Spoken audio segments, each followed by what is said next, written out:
ಮಾನ್ಯ ಮುಖ್ಯಮಂತ್ರಿಗಳು 2-3 ಸತಿ ಘೋಷಣೆಯನ್ನು ಮಾಡಿದರು. ಜಮೀರ್ ಅಹಮದ್ ಖಾನು 5ನೇ ತಾರೀಕಿಗೆ ದಾವಣಗೆರೆಗೆ ಪ್ರಚಾರಕ್ಕೆ ಬರ್ತಾರಂತ 2-3 ಕಡೆ ಮಾನ್ಯ ಮುಖ್ಯಮಂತ್ರಿಗಳು ಹೇಳಿದರು. ನಾನು ಕೇರಳದಲ್ಲಿದ್ದೆ. 26ನೇ ತಾರೀಕಿಂದ ಹಿಡ್ಕೊಂಡು 10 ದಿನ ಕಾಲ ನಾನು ಕೇರಳದಲ್ಲಿದ್ದೆ. ನಮ್ಮ ಕಾಂಗ್ರೆಸ್ ಪಕ್ಷದಿಂದ ಸ್ಟಾರ್ ಕ್ಯಾಂಪೇನರ್ ಆಗಿ ನನಗೆ 10 ಡಿಸ್ಟಿಕ್ ಇನ್ಚಾರ್ಜ್ ಕೊಟ್ಟಿದ್ದರು. 10 ಡಿಸ್ಟಿಕ್ ಇನ್ಚಾರ್ಜ್ ಕೊಟ್ಟಿದ್ರು. ಆ ಹಿನ್ನೆಲೆಯಲ್ಲಿ ನಾನು ಕೇರಳದಲ್ಲಿದ್ದೆ.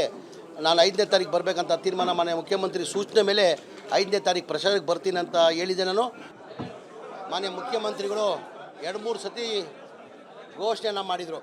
ಜಮೀರ್ ಅಹಮದ್ ಖಾನು 5ನೇ ತಾರೀಕಿಗೆ ದಾವಣಗೆರೆಗೆ ಪ್ರಚಾರಕ್ಕೆ ಬರ್ತಾರಂತ 2-3 ಕಡೆ ಮಾನ್ಯ ಮುಖ್ಯಮಂತ್ರಿಗಳು ಹೇಳಿದರು. ನಾನು ಕೇರಳದಲ್ಲಿದ್ದೆ. 26ನೇ ತಾರೀಕಿಂದ ಹಿಡ್ಕೊಂಡು 10 ದಿನ ಕಾಲ ನಾನು ಕೇರಳದಲ್ಲಿದ್ದೆ. ನಮ್ಮ ಕಾಂಗ್ರೆಸ್ ಪಕ್ಷದಿಂದ ಸ್ಟಾರ್ ಕ್ಯಾಂಪೇನರ್ ಆಗಿ ನನಗೆ 10 ಡಿಸ್ಟಿಕ್ ಇನ್ಚಾರ್ಜ್ ಕೊಟ್ಟಿದ್ದರು. 10 ಡಿಸ್ಟಿಕ್ ಇನ್ಚಾರ್ಜ್ ಕೊಟ್ಟಿದ್ರು. ಆ ಹಿನ್ನೆಲೆಯಲ್ಲಿ ನಾನು ಕೇರಳದಲ್ಲಿದ್ದೆ.